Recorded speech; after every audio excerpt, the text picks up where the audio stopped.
দীর্ঘ 17 বছর ছাত্রদল কেন্দ্রীয় কমিটির নেত্রী ছিলাম।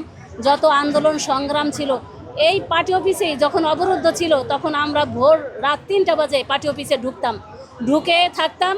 যখন আলো ফুটতো, যখন পুলিশ আসতো, তখন তাদের সামনেই আমরা আলো ফোটার সাথে সাথে আমরা অনেক মিছিল মিটিং করেছি। এই জন্য আমি মনে করি আমার দল আমাকে মূল্যায়ন করবে এবং ত্যাগের মূল্যায়ন করবে।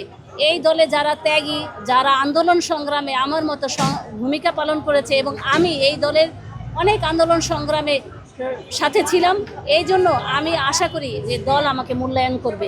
এবং দল যদি আমাকে মহিলা সংরক্ষিত আসনে মহিলা এমপি হিসেবে নমিনেটেড করে, তাহলে আমার এলাকার অবহেলিত যে মহিলারা আছে তাদের নিয়ে কাজ করব। আমি একজন অ্যাডভোকেট, সাইকোলজিতে পড়াশোনার পাশাপাশি আমি একজন অ্যাডভোকেট হিসেবে দায়িত্ব পালন করি।